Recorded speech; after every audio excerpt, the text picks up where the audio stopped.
Et salut les mobbers, alors j'espère que vous allez bien. Aujourd'hui c'est le grand jour où on va tirer au sort le gagnant du kit 70 Fast Team. Donc en tout cas un grand merci pour tout le monde qui ont joué. Donc vous avez été très très nombreux à commenter la vidéo. Ça fait super plaisir. Merci pour les messages de soutien. Sans attendre on est parti voir qui c'est qui a gagné. Donc bonne chance à tout le monde. Désolé à tous ceux qui ne vont pas gagner malheureusement. Allez, go! Allez, on est parti pour tirer au sort le grand gagnant. Donc là, vous avez tous vos commentaires. Donc on laisse un peu charger pour pas qu'il y ait de tricherie, de bug. On va aller jusqu'au fond. Donc en tout cas, super. 437 commentaires, c'est vraiment énorme. J'ai pas répondu à tout le monde vu que ça faisait énormément de boulot. Mais vous inquiétez pas, j'essaie de regarder au maximum tous vos commentaires.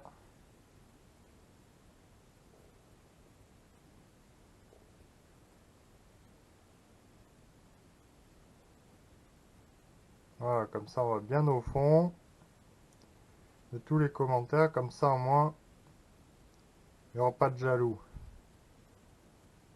Allez, là on est au fond.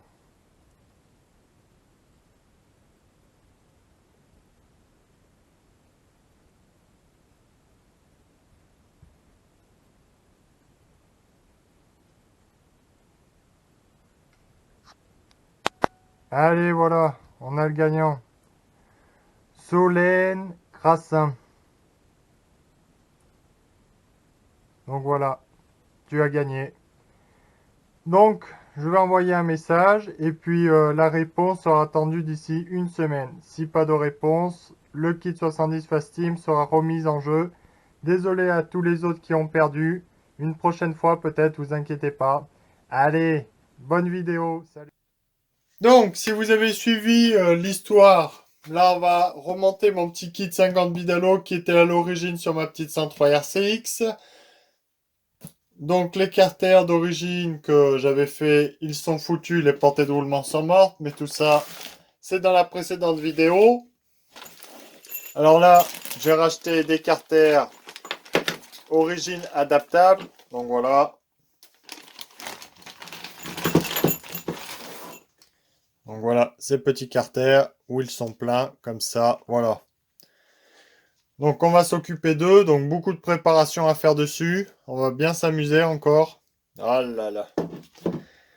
Là j'ai toute la visserie, mais j'utiliserai ma vieille visserie, vu que souvent ils sont un peu longs. Vous voyez, c'est fait un peu exprès pour s'adapter, surtout support moteur. Donc il faut tout le temps recouper les vis. Donc je vais garder mes vis qui sont nickel et qui sont déjà coupées. Donc là j'ai tous les joints. Je sais que Goujon, ils font le taf. J'ai pas eu de problème pour le moment. J'ai la boîte à clapper que je vais installer dessus et que je devrais découper mon support moteur. Donc, pas mal de boulot. La culasse Doppler pour le moment. Voilà. En attendant la bide à l'eau. Punaise, ça fait un moment qu'on attend la bide à l'eau. J'espère que ça va vite arriver. En plus, avec le confinement, ça a bien retardé les choses. Bref, croisez les doigts que ça arrive vite. Ensuite, je voulais vous parler de ces petits clapets mal aussi carbone. Vu que je vous avais dit qu'ils étaient pas mal ou quoi que ce soit, moi j'en étais bien content de ces clapets. Surtout avec cette sorte de truc souple là. C'est pas mal vu que quand on met la pipe d'admission, ça s'écrase et ça fait une bonne étanchéité. Vous voyez, donc ça pose aucun problème. Ceux-là, c'est ceux en carbone, donc plus solides que les carbonites. Les carbonites, ils s'abîment vite ou quoi que ce soit. C'est pas top. Donc ces clapets ont 25 heures. Moi, je les avais préparés en les écartant un peu plus. Et comme vous pouvez le voir déjà, ils ont pas bien supporté la chaleur. Donc là, ça s'est déformé un peu. Et il s'est déformé aussi au niveau des clapets. Donc ça veut dire qu'il fait plus du tout étanchéité. Donc ils se sont déformés un petit peu. Ça, on est d'accord. Le carbone en bout, au bout de 25 heures, voilà, ça commence un peu à s'émietter en bout. Donc eux, ils commencent déjà à être bouffés. Et ensuite, Je vais vous mettre la lumière. Je sais pas si vous allez bien voir.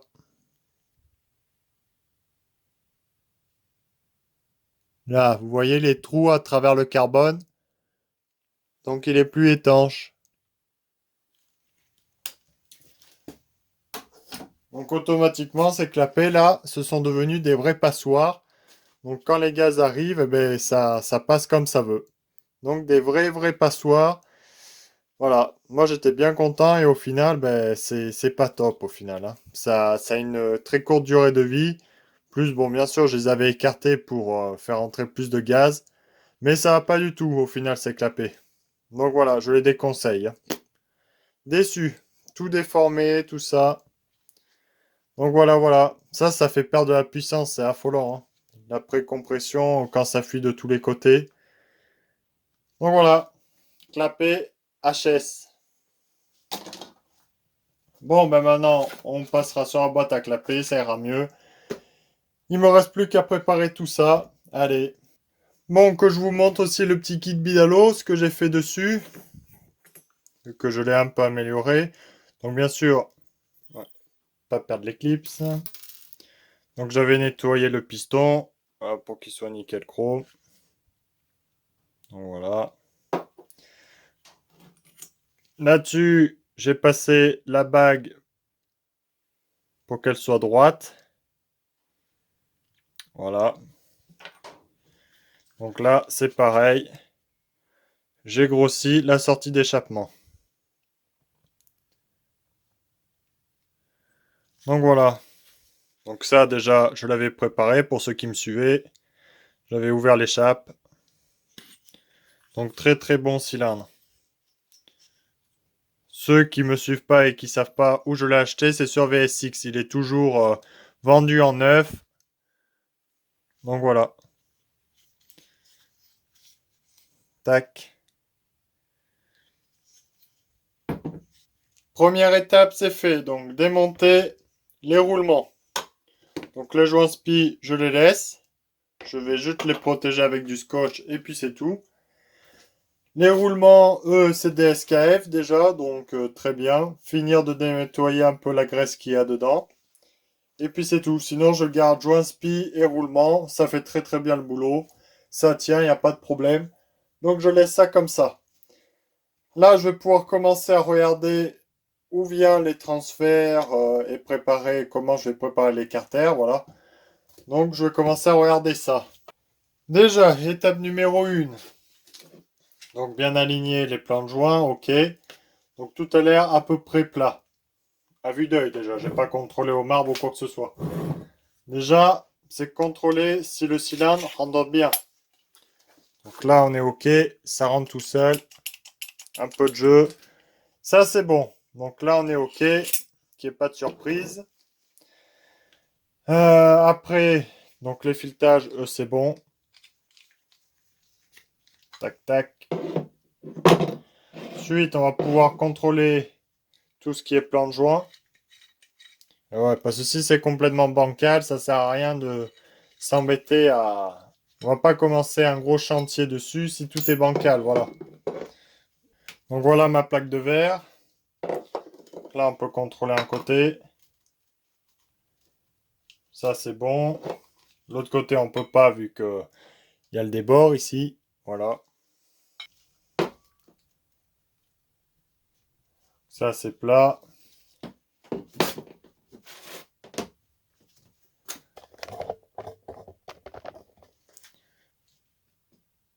Et ça, c'est pareil. Donc les plans de joint sont ok, c'est bien droit. Ça, déjà, c'est super.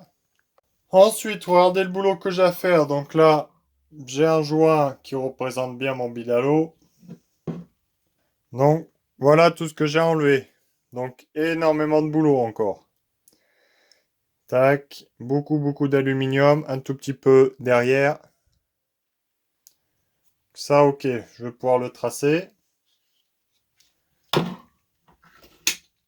Donc voilà, déjà, j'ai le trait à peu près pour dégrossir.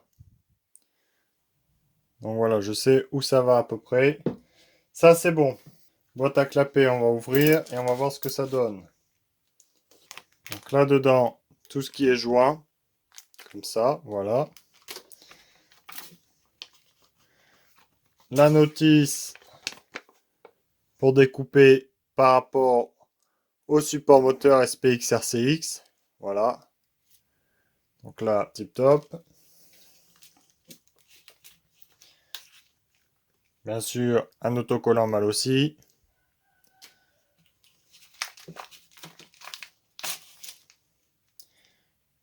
La pipe d'admission comme ça. Comme vous pouvez le voir, c'est tout le temps bien usiné. Donc une petite surfaçage pour vraiment être vraiment parfait. Et après, ça le fait vraiment nickel chrome. La boîte à clapper mal aussi.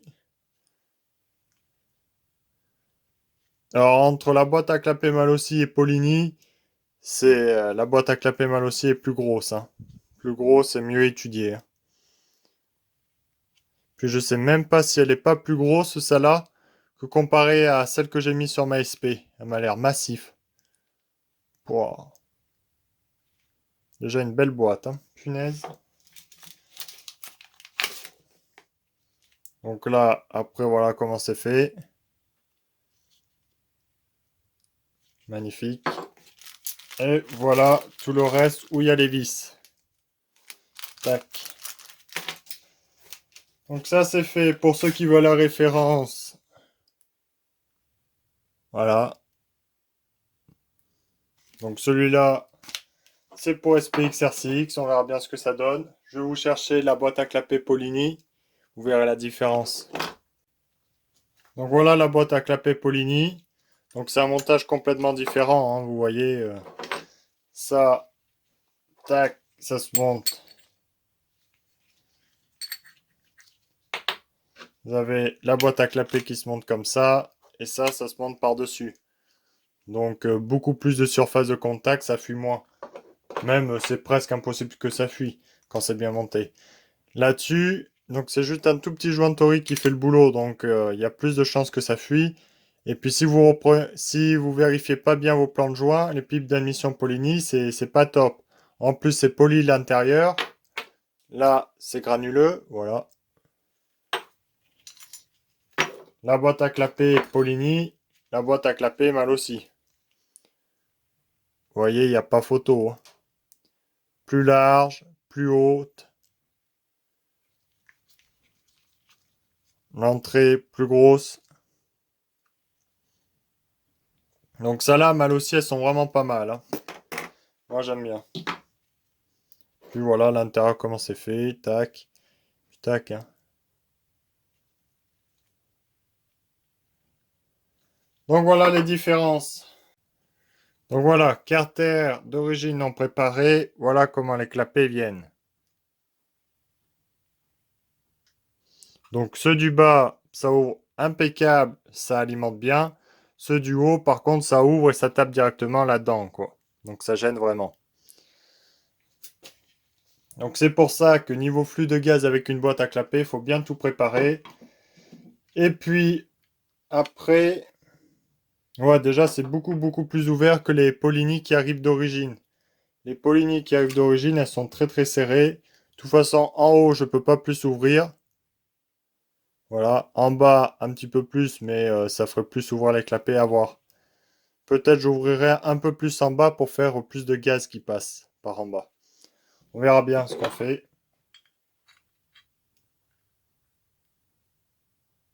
Tac, tac. Après, je sais pas si je prépare la boîte à clapper ou pas. Parce que à ce niveau-là, c'est bien rempli. À ce niveau-là, c'est bien rempli d'aluminium. Donc, je sais pas ce que je fais. Peut-être casser un peu ici, vous voyez. Pour libérer, pour faire quand même du passage de gaz à ce niveau du graisseur, là. Je vais peut-être faire ça. À voir, à étudier. Ensuite, quand on regarde, on voit comment ça bouge. Donc ça bouge énormément. Donc voilà, il ne reste plus qu'à bosser. Voilà, les joints spi sont protégés. Donc ça, on est OK. Maintenant, je vais pouvoir commencer à aligner mes carters avec le cylindre. Donc tac, on va dégrossir.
Donc voilà, là c'est dégrossi. Vous voyez, il me reste à peu près entre 1 à 2 mm par rapport à mon trait. Donc là, on est bien penché comme ça. Donc là, je vais faire pareil de l'autre côté, puis après, j'ajusterai avec le cylindre dessus pour être vraiment parfait. Donc là, je viens de vérifier avec mon cylindre et je suis pas mal. Donc niveau empreinte. Donc maintenant, c'est descendre bien droit. Donc pour bien dégager tout ça. Et là, pareil. Voilà, voilà. Allez, on est parti. Bon, je viens de finir d'aligner les carters au cylindre. Donc, voilà ce que ça donne. Voilà.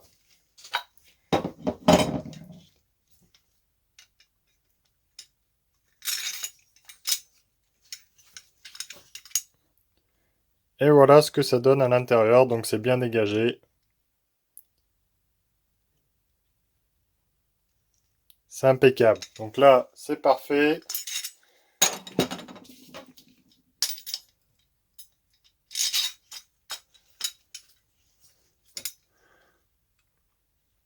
L'autre côté aussi. Donc voilà, ça c'est bon. Donc voilà comment ça fait à l'intérieur. Donc maintenant, il me reste plus qu'à faire. Après, il me restera à faire la finition. Là, le plus compliqué, comme d'habitude, ça va être. Enfin, compliqué, c'est pas compliqué, mais c'est long. Donc, casser ici, là, pour laisser plus de gaz passer. Casser ici. Et faire la veine la plus rapide dans le cylindre. Donc voilà. Ça va demander un peu de boulot. Et puis basta, allez. Bon, je viens de finir un côté. Donc voilà ce que ça donne. Donc voilà, admission directe. Donc c'est brut de décoffrage pour le moment. Voilà, la veine gazeuse qui alimente bien le transfert.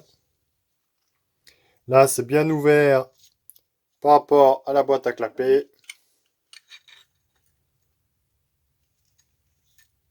Et là, je suis bien exposé. Là, ça peut bien ouvrir. Là, on est pas mal. On est pas mal du tout. Donc voilà. Ça, c'est fait. Ce côté est bon. Donc voilà. Et voilà la différence avec l'autre côté.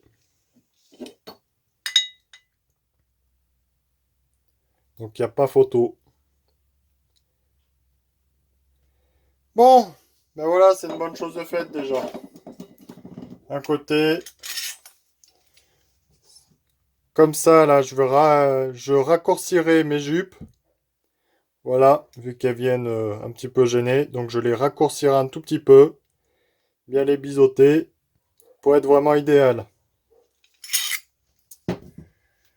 Bon allez, faut que je finisse tout ça. Allez voilà, je viens de terminer le travail sur les carters.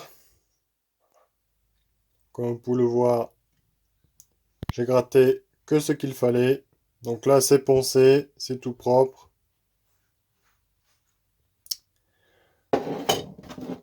Donc voilà.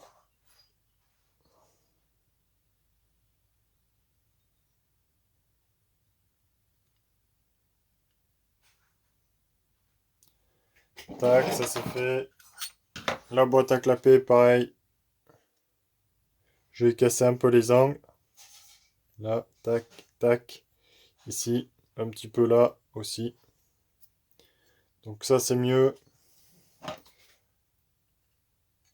Quand on installe, tac, déjà on est pas mal.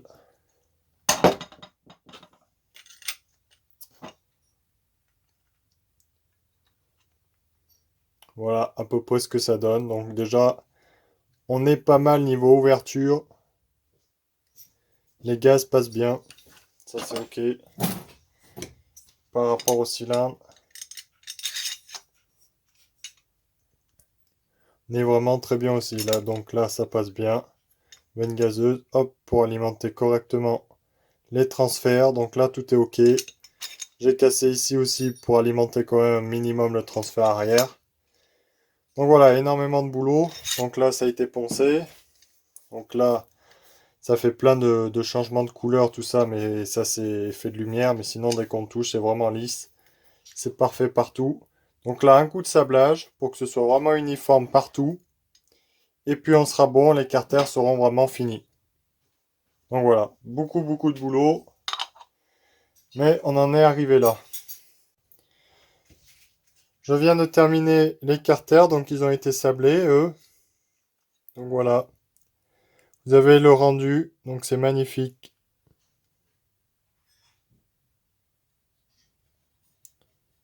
Voilà comment ça rend.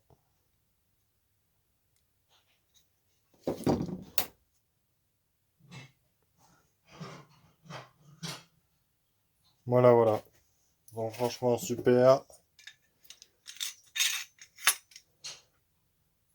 Comme ça. Donc là, il me restera plus qu'à couper les jupes du cylindre. À peu près vers ici, là. Biseauter vers l'arrière. Et on sera bon. Donc voilà. Ah, ben je suis bien content. Sacré boulot tout ça.